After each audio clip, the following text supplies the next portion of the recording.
When our kids are young, every moment is precious. Every milestone becomes a memory. We collect the memories like treasures, saving them, cherishing them through the years. Celebrating all that we hope to never forget. One day, all these memories will be more precious than our finest jewels. More sacred than our favorite family recipes. more valuable than any historic heirloom. Because as the years fly by, The most amazing moms the most amazing moms The most amazing moms aren't just curating memories. They are creating a legacy.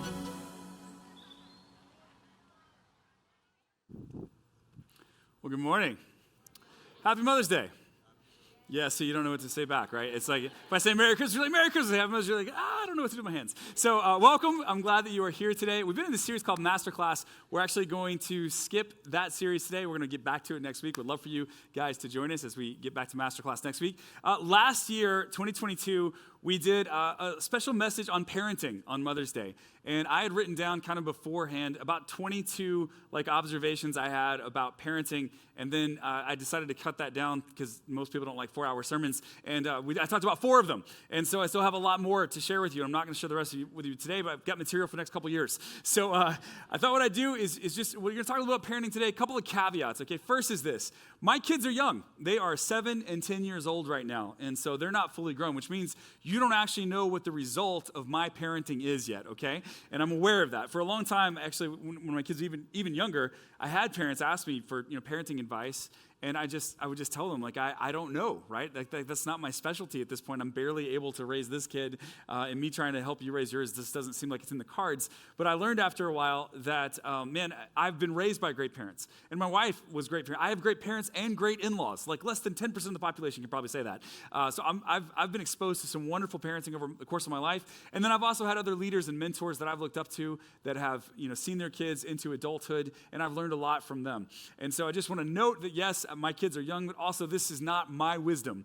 This is wisdom that I've collected from many others over the course of many years, and I hope that that's helpful. The second thing is I recognize that not everybody here is a parent. I understand that, or a grandparent. Some of us don't have any kids yet. Some of us don't really want kids at any point, and that's okay. My hope is that you'll give us permission, and even if you aren't a parent, you probably have a parent. So worst case scenario, you can at least grade your parents on what we talk about today, okay? You can call them after Happy Mother's Day, Mom. I give you a B- at best, given what we talked about, okay? So that kind of thing. So if you'll roll with me today, hopefully this will be helpful because I think there is a lot in parenting that overlaps with our other relationships. And so today we're going to talk a little bit about parenting.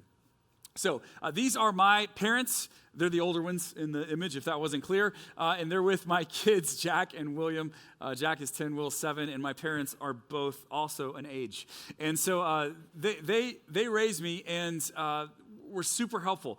Very formative in my life. I mean, more formative than anybody else. My parents from a very early age set out to set something in me so that I had a great relationship with them and that I had a great relationship with the Lord. That was, I think, their goal when I was growing up. Also, tech team. My confidence monitor is gone, which might be okay if it can't come back, but would love to have it if it can. My parents... then they set out, and they never really told me this is exactly how we did it, right? These are the things that, these are the steps we followed. But over the years, as I would hear good, wise parenting advice from other people, I started to realize that there was actually a method to their madness. They had certain things in mind.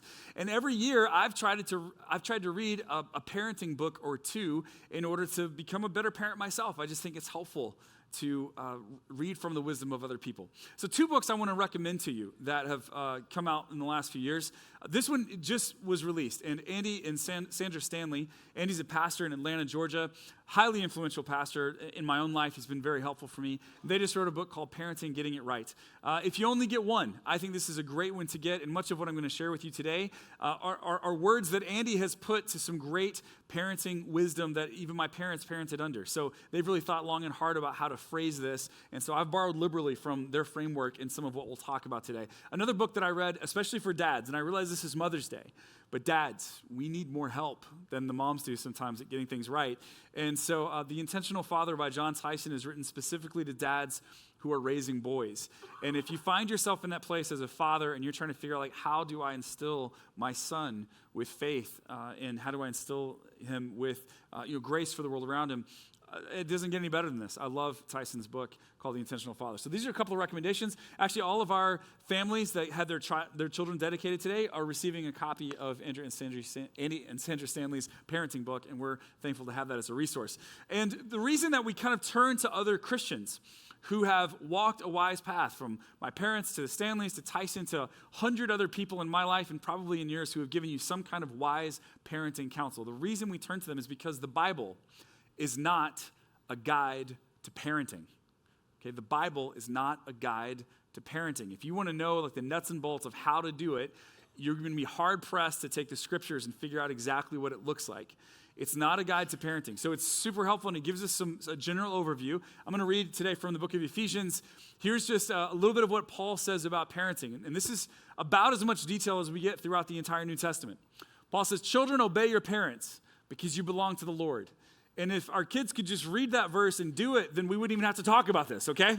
"Children, obey your parents, you belong to the Lord, for this is the right thing to do. Honor your father and mother." So parents, this is a good passage so far, right? We like this. He goes on, "This is the first command with a promise. If you honor your father and mother, things will go well for you, and you will have a long life on the earth."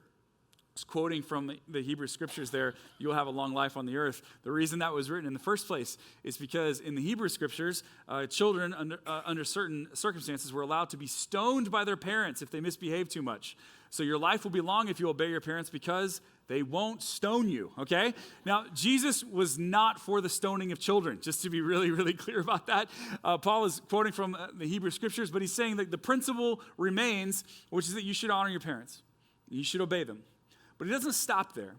He actually gives commands for parents about what to do, which was unusual, by the way, because in the first century, children were considered to be property. And so parents should be able to do whatever they want with their children. The obligation fell on the children to obey, not on the parents to parent well.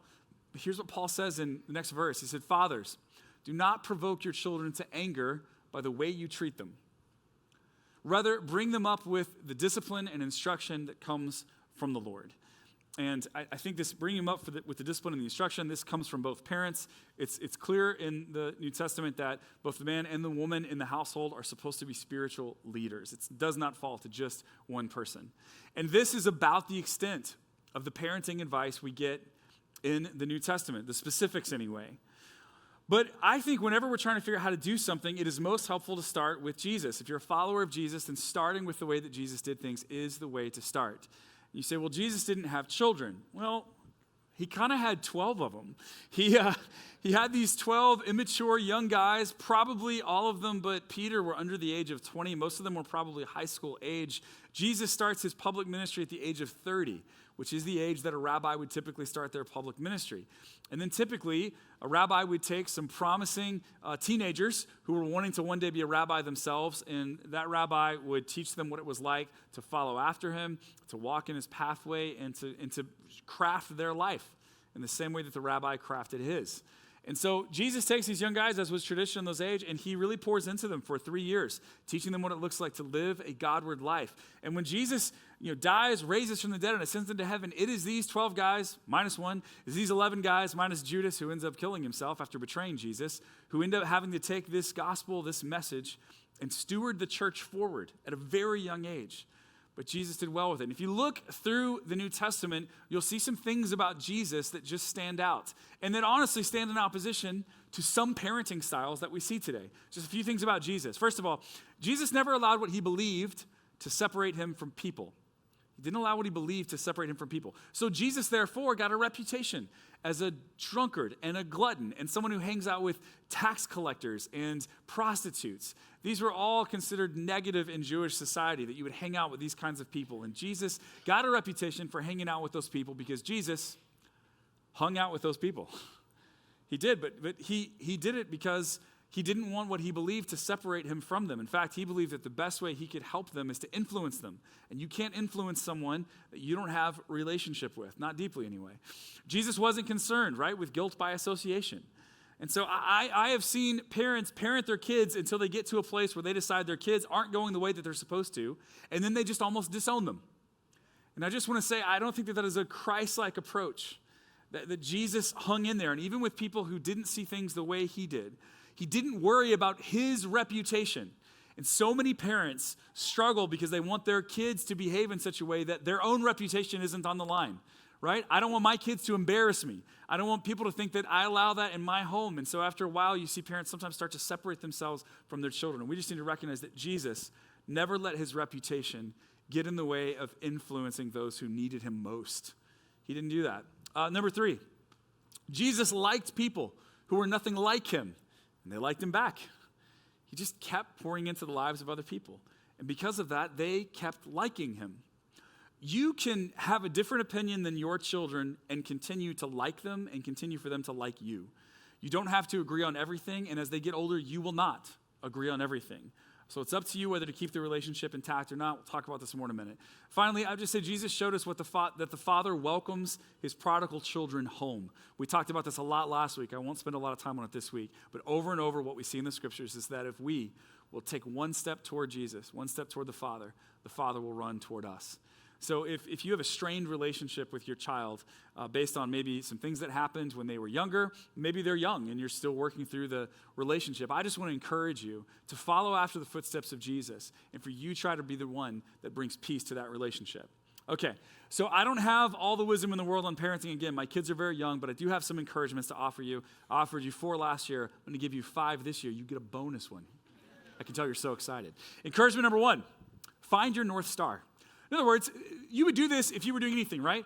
Men, especially, let me just talk to you for a second. Many of us spend our whole lives climbing the corporate ladder, learning strategy, learning implementation, learning what it looks like to come with a cohesive vision of the future and present that to coworkers or the board or to our teams. We're very excited about that. Again, it's not that women don't do this as well. It's just that for men, many of us take all that strategizing that we learn and we keep it contained in the world of our job. It's vocational. What we need to learn from women is that many of them take all those skills and they also apply them to the home. And guys, I just want to say, if you want to be a good parent to your family, to your kids, a good husband to your wife, take some of that strategizing you've learned over the years and apply it to your family. Find your North Star. You probably know what it is at your job, right? What it is maybe it's that you're going to grow the business this certain amount or your team's going to produce this by the end of the year or whatever it is. What is your North Star when it comes to parenting? What are you shooting for?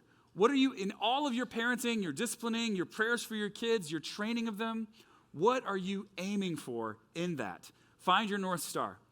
Andy and Sandra Stanley have shared this for years, and I'm so glad that they wrote it in their book, but they shared their North Star.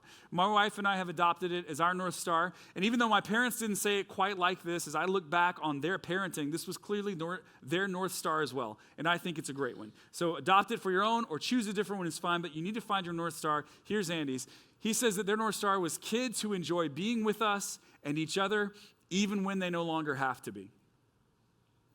When your kids are grown, what do you want the result to be? And Andy said, we just kept that result in mind the entire time we were raising them, that they wanted to spend time with us and with one another, even when they didn't have to anymore. That's what we were shooting for. So what that means is you are always looking to protect the relationship. You're always looking to protect the relationship. Why? Well, loss of relationship equals a loss of influence. Like your kids may not make all the decisions that you wish they would make, whether they're very young or much older. They may not make all the decisions you wish they would make. But if you make it hard to keep relationship with you, unless they do what you would do, you will lose all influence in their lives. So at some point you have to decide, okay, what are we going to do when they're young and when they're getting older in order to keep the relationship intact? How do we parent them, train them, coach them? All those things are important. How do we do that, though, while also trying to really keep the relationship intact? I think that's a great North Star, and obviously you probably have lots of other hopes for them. You probably hope that they'll follow after Jesus. You probably hope that they'll, maybe live close when they get older so that you can have a good relationship with them, or you probably hope that they have grandkids. There's all kinds of things you hope for them, but you can't force any of that stuff to happen. Those are their choices, their decisions. What you can try to do, insofar as it's up to you, is to keep the relationship and thus the influence you have with them all throughout the course of their lives. And it will largely fall on you to do that. If you make it easy for them to be in relationship with you, many of them will want to. It'll be their desire to do that. All right, that's encouragement number one. Encouragement number two. Understand the 4 stages of parenting. Again, not original with me. Psychologists have been writing about this for years. I just think the framework is super helpful. The 4 stages of parenting. So here we go. There they all. And a lot of these are intuitive. You kind of make this shift as you go throughout your life anyway, but I just think having them written down is helpful. So 0 to 5 years old are the discipline years. These are the years that you are teaching your kids that there are consequences to our actions. Because believe it or not, when we're first born, we don't even realize that there are consequences to our actions, right? We don't know that sticking our finger in an electrical socket is not a good time. We don't know to avoid the stovetop. We don't know those things. We don't know that, being unkind to someone on the playground or hitting someone on the playground might mean that kid's big brother comes over and hits you back, right? We just don't know that there are possibly consequences to our actions. And so when you're in the discipline years, they're very young. They don't understand a lot of abstract thought at this age, or really any. You're just helping them understand some right from wrong. You're helping them understand that what we do has consequences. From 5 to 12 years, you're kind of moving into the training years. Now you're not just talking about consequences. You're actually talking about the why behind the actions that we ask them to do. And I think you have to start doing this from a very early age, right? You really have to start doing this from a very early age. They may not fully understand it at 5 or 6 or 7 years old, but what you're trying to give them is some categories to think in. Why do we not do that? Why do we not do this? And a lot of parents struggle, by the way, to go from discipline to training. Discipline is, don't do that because I said so. Training is, don't do that and here's why. And too many parents are still talking to their 10-year-old, their 12-year-old, their 14-year-old with a don't do that because I said so attitude. You need to help them understand the why behind what you're trying to safeguard them against, what you're trying to protect them against. And the earlier you can start that, 5, 6, 7 years old, the better off they will be, and the more capable they will be of thinking for themselves. 12 to 18 years old, you start to move into the coaching years. Coaching, you're not making all the decisions for them. In fact, you're intentionally not making all the decisions for them. You are trying to let them make a lot of decisions for themselves. You're going to start being okay with them failing sometimes. But coaching is interesting, right? The coach never leaves the field or the basketball court. The coach doesn't leave. You're still there. You're still helping guide them along. A few weeks ago, my son Jack and my son William, they both started playing basketball in an I-9 sports league. 2 days before the league was supposed to start, I got a frantic email from the administration asking if I would coach Jack's team. Now, thankfully, I know a lot about basketball, and I could do that. If it were baseball or soccer or something else, I would not be able to help them at all, but I could do the basketball thing. So I stepped in, and I started coaching Jack's team. I've been doing that for the last several weeks. It's been fascinating. So his age group is ages 10 to 14 years old. That is a hugely wide span of age group, okay? Jack weighs 75 pounds, and he's one of the tallest kids in his class. He has 2 kids on his team that weigh over 220 pounds, okay? So he's out there playing with grown men is what it looks like, right? It is amazing. One of the kids, his name is Nathan. It's not really, but we'll give him that name for today. One of the kids named Nathan, he loves Steph Curry. He's his favorite basketball player. Steph Curry plays for the Golden State Warriors, and might I add, just got eliminated from the playoffs by your Los Angeles Lakers. Yeah, if you didn't like that, just get out. No, it's fine. We welcome Warriors and Lakers fans here as long as you follow Jesus. Okay, so he loves Steph Curry. Steph Curry is the greatest shooter in the history of the NBA. He is a fantastic, phenomenal three-point shooter. He has also ruined Little League basketball, okay?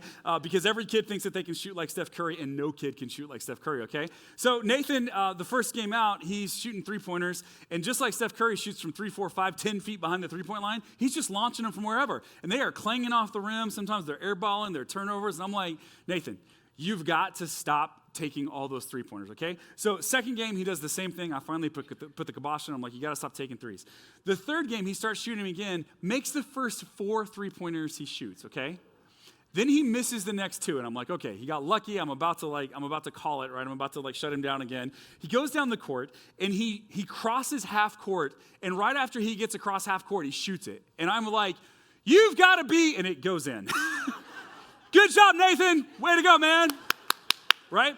So, coaching is hard because sometimes they do things you don't want them to, and you got to figure out when are you going to step in and when are you going to let them go with it, right? But here's the ability that a coach always has. The coach can always pull the player off the court or pull the player off the field. So during the coaching years, you're trying to let them make a lot of their own decisions. You're giving them advice, but you may determine at some point that they need to be pulled off the court, off the field, and that's okay. That's part of the coaching process. So that's from 12 to 18 years old. And then when they get over 18, you're really in the friendship years, which is, let me just tell you, as someone who has wonderful parents that I really enjoy spending time with, and I love when I get to see them or my in-laws. Like the friendship years are awesome. From my perspective, the friendship years of my parents have been amazing. I'm so looking forward to them with my own kids. In the friendship years, you don't have to coach all the time. You don't have to give your opinion. In fact, unless you're asked for it, you shouldn't. Right? Like during the friendship years, you're just there, and you know what will happen if you're there and you love them and you are constantly affirming them and telling them how proud you are of them and you're spending great time with them. Here's what will happen. It'll shock you. They'll actually come to you for advice. Turns out you were an idiot when they were 13, but you're a genius now, okay? So if you can just like lean in and hang in there, coach them through those teenage years, and then become like start working on the friendship years. They will come to you a lot. I come to my parents all the time.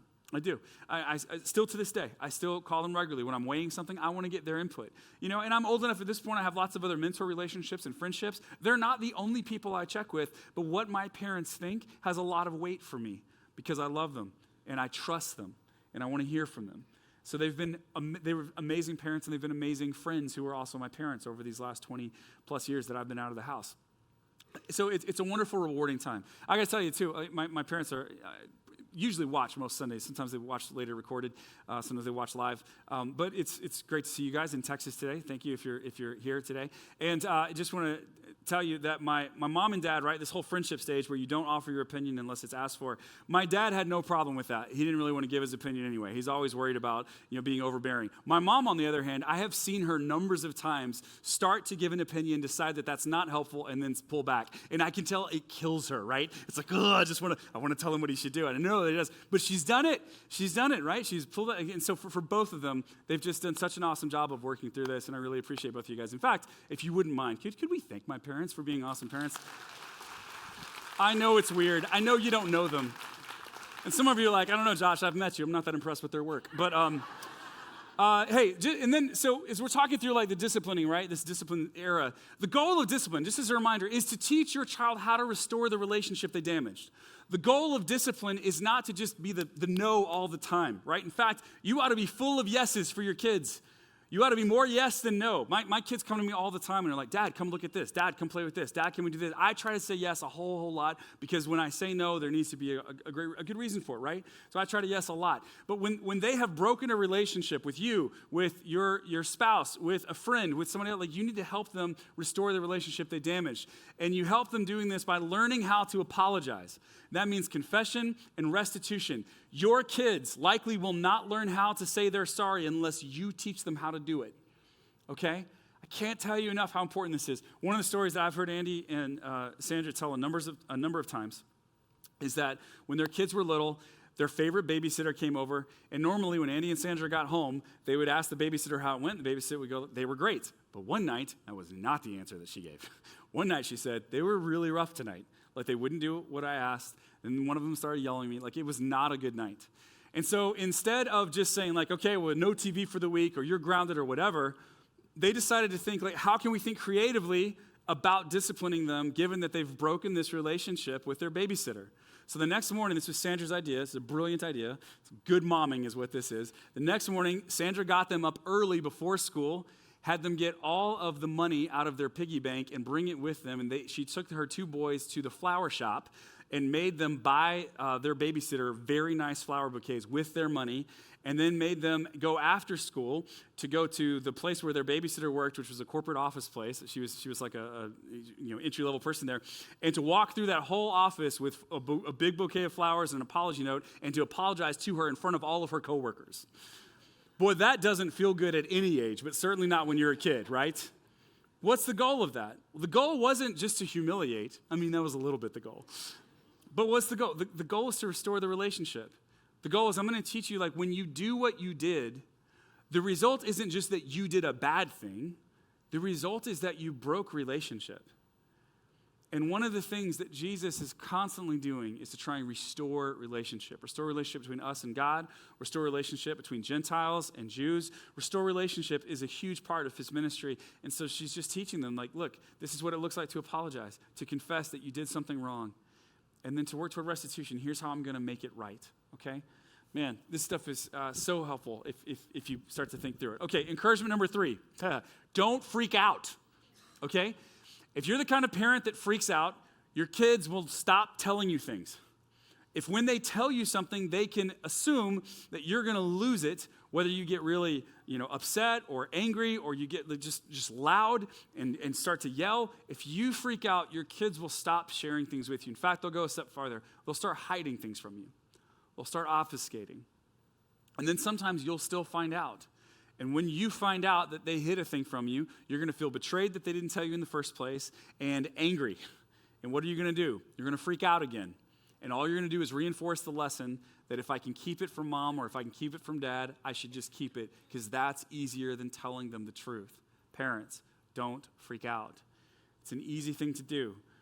But my encouragement is, if you can hold the trust of your kids, they'll be willing to tell you more, and then you can walk them through difficult situations. I'm not saying that there should never be consequences for their actions. Please don't mishear me. I'm saying talk to them about it in measured ways, understand where they're coming from, ask follow-up questions.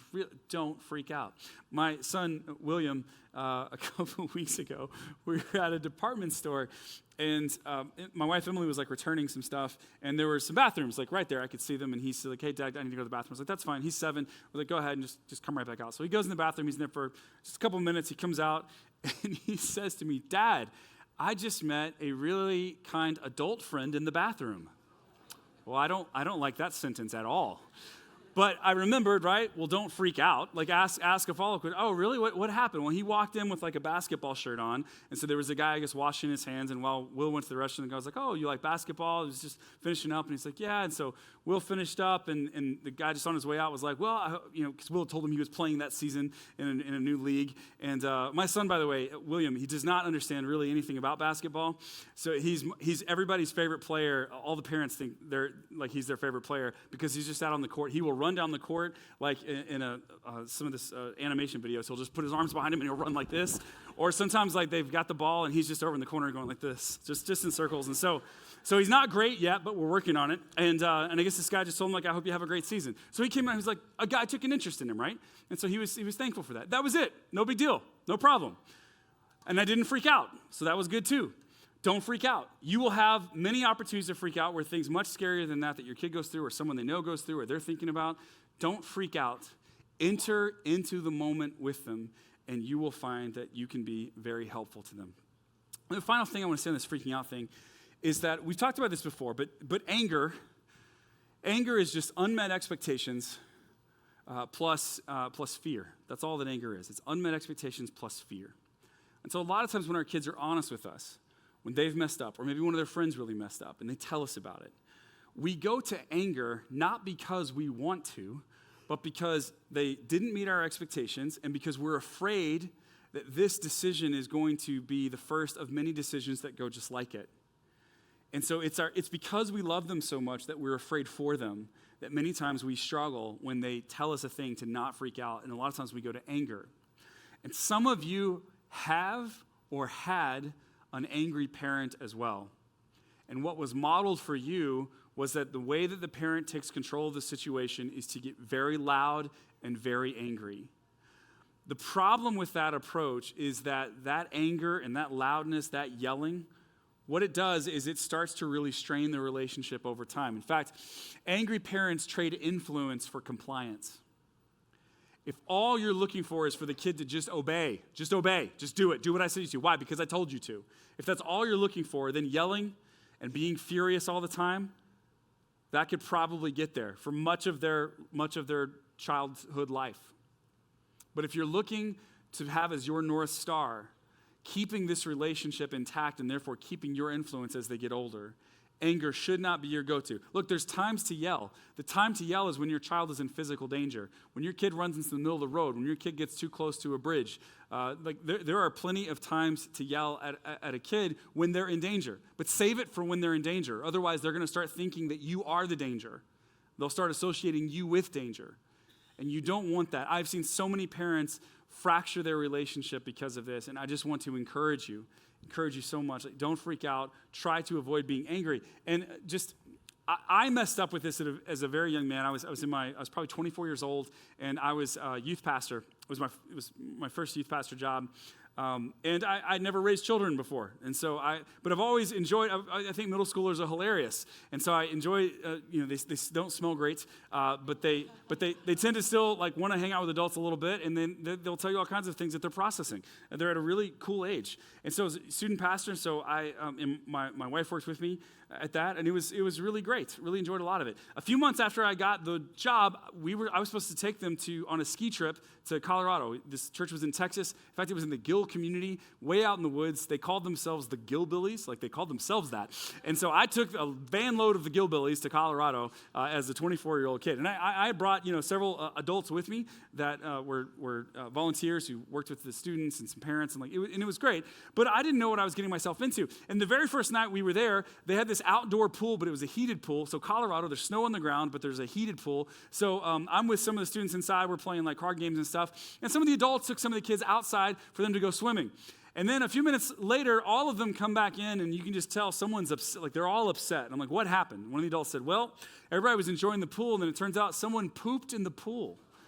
Happy Mother's Day, by the way. I know that my mom will be very excited that I used a poop illustration on Mother's Day. So I said, they did what? Yeah, they pooped in the pool. I was like, who did it? And they were like, well, we're pretty sure it was one of the middle school boys. And I was like, well, obviously. It was one of the middle school boys. Like, okay, so do we know who? No, we don't. So we started interrogating them one by one, like a Jack Bauer 24 kind of thing. Like, it's bright spotlight, and what happened? And what we figured out was one of the kids, his friends were better swimmers. They kept going to the deep end. And he decided, well, if I can't have fun, no one's going to have fun. And so he defecated in the swimming pool. And because it was a heated pool and cold outside, there was like a steam over the top, so no one could see what he was doing. It was the perfect crime. And so that was night one. Night two, one of my kids dropped, his name is Corey, he dropped a whole thing of spaghetti that he'd gotten in a to-go box in the van. Like marinara sauce went everywhere. So I get all the kids out when we get back to the hotel, and I'm like, Corey, I need you to pick that up, man. And he wouldn't do it. Well, I'm 24. What are my tools here to get Corey to do it? So I'm like, no, Corey, seriously. And here's the thing that started happening to me. I started getting angry. Why? Well, my expectations hadn't been met. So far, I've dealt with pool poop and spaghetti in the van, okay? So that's an unmet expectation. But I started to get fearful that I couldn't get the result. And the parents are watching me, and they're going to see that I can't control the situation, right? There's a fear thing. I wasn't conscious of that. But looking back, I know that that's part of what it was. So then I started yelling at him. Do it. You need to do it right now. I need you to do it. And he, instead of that being helpful at all or getting him to do anything, he just shut down. One of the parents, very kindly, he's probably in his mid-40s, came over to me and said, Josh, why don't you go inside, help the kids, start getting ready for bed. I'll help Corey. We'll get taken care of. I said, okay, so I went inside. And to this day, I'm embarrassed by the way that I handled that. I found out later that the reason he shut down when I started yelling at him is because that's the way his father asked him to do things. And he had no relationship with his father. So unsurprisingly, what I did just gave him flashback. It was not helpful at all for this middle school for me to take that approach. There's a time to yell when they're in danger, but other than that, do not be angry. Angry parents trade influence for compliance. You will be so much more effective if you can talk your kids through things and discipline them in a way that is helpful to them and that they understand than if you become the angry, yelling parent. Okay. Encouragement 4, focus on relationship, not on rules. Focus on relationship, not on rules. Jesus, by the way, was the master of this. I think for any parent, this is helpful to know. Jesus took over 600 laws that were contained in the Hebrew scriptures, and he boiled them down to this in John chapter 13. So now I'm giving you a new commandment, love each other. Just as I have loved you, you should love each other. By the way, just as I have loved you, this is the hardest commandment in all of Scripture. Christ loved us so much, he was willing to give his life for us. Just as I have loved you, love each other. It's why we talked about grace last week and how the church has to become known for its grace and not for anything else. This is part of where that stems from. He goes on, your love for one another will prove to the world that you are my disciples. In other words, if you really want the world to know that you are following after me, it's by your love that they will know you. John echoes this in one of his later letters. Jesus also says in another gospel that the two things you got to do is love the Lord your God with all your heart, mind, and soul, and love your neighbor as yourself. And you can sum up all of the laws, all the rules in those two things. So taking a cue from Jesus in our household, we've implemented 2 rules. They're not original to me, but we felt like they were great rules, and so that's what we've implemented into our household. Rule number 1 is honor your mother. And you might want to say, like, well, wouldn't it be great if they honored you? Yeah, that'd be great, but look, we're going to start with mom, okay? Why? This is a keystone rule. When you have a rule like this, it's a rule that will give them training in a lot of other things. So from a very early age, here's what I want my boys to see. I want them to see that their dad honors their mom. And I want them to grow up and understand how it is that you treat a woman with dignity and honor and respect, and I want them to see that from the very beginning. So honor your mother ends up being a keystone rule for us. They cannot, you can come at me with all the heat you need to, and we'll talk through it. You're not to come to your mother with all that heat. You need to honor your mom. When I was a kid, probably 13, 14 years old, and something happened to me at 13 that happens to lots of 13-year-olds, I think, which is I was possessed by the devil, as far as I can tell. My relationship with my parents was fine one day, and then a week later, I was so annoyed by everything they did, right? It's just this weird switch that happened inside of me. And I saw it and assumed it was probably their fault, right? Who changed? Must have been you guys, right? I'm probably still the same. So I'm certainly not just a mess of raging hormones right now. So at 13 years old, my relationship with them got really strained. And my dad is an evangelist, and so sometimes he would be gone for a few days in a row, and he super prioritized us. I mean, I saw him all the time, but sometimes he'd be gone for 3 or 4 days in a row away, and then he'd come back. And there was a time when I was about 13 that my mom and I just started butting heads. And I don't remember the specifics of a single argument that we had. I just remember feeling like she was definitely wrong, and I was definitely right. And I remember she said, and she almost never did this, but one night she said, we're not going to talk about this anymore. When your dad gets home, you can talk to him about it. And I thought, great. I need an arbiter to come in here, right, and hear my case because I have an airtight story. So my dad comes home that Wednesday night late, and Thursday morning, he gets up and gets me up, and he drives me to school by myself while my mom takes my brother. So we have alone time, just the 2 of us in the car. My brother's not there. My mom's not there. I'm like, awesome. I can present my case to him, right? So he says, your mom tells me that you guys have not been getting along this week. And I was like, yeah. So it's a 10-minute drive to school. For 5 minutes, I lay out my case. I finished that thing up, man. It was like a closing argument in a John Grisham novel. I was like, therefore, I give it to the jury to decide, right? It was that kind of thing. And I just knew my dad would be like, yeah, that's brilliant. Your mom's clearly being ridiculous. We'll talk to her later this afternoon. Instead, he pulled the car over, which probably wasn't a great sign. And he looked at me, and he just said with tears in his eyes, son, when you talk about your mother like that, you're talking about the woman I love more than anybody else in the world. And you will not disrespect her in front of me, and you will not disrespect her any longer to her face. I'm on your mom's side here. You're going to do what she says. Well, that was it. I mean, from then on, there was no question. There was no turning one against the other. They were a united front, which was a major bummer to realize at the age of 13. But in asking me to honor my mom, what he ended up teaching me over the course of a lifetime is how to honor everyone. The fundamental starting place of Christianity is simply that every person has infinite worth and dignity, and that therefore we should treat them as such. And that started for me with honoring my mom, and it starts with my boys, for them honoring their mom as well. Rule number 2 we have in our house: don't tell a lie. It's important. It's important because a lie, if I can't trust you, it breaks relationship, right? So these are the 2 rules. This is really it. Honor your mother, don't tell a lie. And I've actually learned a great tip last year about how to help my kids not lie. Because sometimes when you ask them if they did something, the way you ask them puts them in such a defensive posture that they feel like, their option is to lie or get murdered. And they're going to choose lie every time. So what I've started saying is, hey, William, because it's always Will. What I started saying is, hey, William, I'm going to ask you a question, and you're going to be tempted to lie to me about it. But our relationship is too important for you to lie. So please just tell me the truth, okay? Because we care about each other. Okay, Dad. All right, Will, I saw this. Is that something you did? We can talk through it, bud, but I just need to know if that's something you did. Yeah, Dad, that's something I did. Okay, well, let's talk about why we shouldn't do that. And then let's go apologize to this person for having done it. I find that when I'm not freaking out, I'm ratcheting it down, I'm letting them know, hey, here's the temptation you're going to have. You're going to be tempted to tell me something that's not true. But because our relationship's so important, I don't want you to do that, man.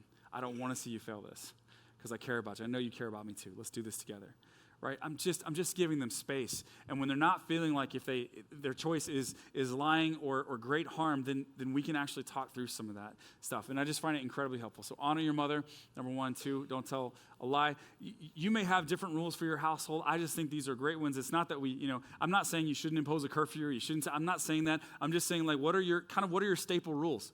What are the things that you're going to talk about as being of critical importance over and over again? And these are those things for us. Last thing, encouragement number 5. Give your kids the gift of Jesus. Give your kids the gift of Jesus. I talked to a young man a few weeks ago, and I'm sure his parents were very well-meaning by what they did. So this is not me trying to be hypercritical of his parents. I'm just going to tell you a little bit of a story. A few weeks ago, he came to me and he told me that when he was a kid, very young, 4, 5, 6, 7 years old, his parents wanted to expose him to a lot of different religious traditions so that he could choose what he felt like made the most sense for him as he got older. And so he went to Christian churches, but he also looked at religions like Islam and Buddhism and others. And his parents kind of at the age of 8, 9, 10 were like, hey, what do you think, basically? And so while I'm sure that is really well-meaning, I just want to have an encouragement, especially to those of you who consider yourselves Christians, followers of Jesus Christ. If you believe that Jesus is the way and the truth and the life, if you believe that it is through Jesus that you experience transformation in order to be a blessing to the rest of the world, if you believe that it is through Jesus that we have the hope of eternally being in the presence of our Father and of other people who have chosen to put their trust in him, if you believe those things, please do not leave it up to your young children as to what they believe. Hand them your faith at an early age. They will have to make it their own at some point, and they might reject it at some point. But the best thing you can do for them is to give them a healthy, beautiful version of the thing that matters most to you. Give your kids the gift of Jesus. When I was a young man, I started really struggling with Christianity and faith in general, and it was in exploring all the other possibilities that I kept coming back to the faith that my parents handed me. I kept being drawn back to Jesus because only Christianity put this brilliant man at the center of everything and said, he's so brilliant, it's divine. He's actually the Son of God, and that became my experience of him. I started to believe that's who he actually was. And if I hadn't been handed all the tools I was handed as a kid, I would have maybe wandered off and never come back. And I'm so glad I came back because Jesus has molded and shaped and transformed my life. So I'm grateful to my parents for keeping me in there. And these are some things that they did and some things that we're trying to do with our kids. Number 1, they emphasize the personal relationship with God. They emphasize a personal relationship with God. From a very early age, they let me know that Jesus died and rose from the dead so that I could have a personal relationship with God, that his Spirit actually wanted to indwell me. And they just let me know that from early on, that God was accessible to me. That was a big deal. Number 2, you got to teach your kids to pay attention to their hearts. Have them pay attention to their hearts. This works on their emotional intelligence, which is going to be hugely helpful for them as they get older, but it also helps them recognize that the person who can heal their heart is Jesus, and that their heart will never be fully healed without them. So oftentimes when I'm tucking my kids in or I'm talking to them after school, I will ask them how their heart is. What was their day like? Was there someone who hurt their feelings today? Are they mad at anybody today? Was their teacher, did they have good interaction with their teacher today? And if they have something on their heart, we just talk about it, deal with it, and we pray about it together. I just want them to be constantly aware of what they're feeling inside and why they're feeling it, because it is in tapping into that we can start to hand that stuff over to Jesus.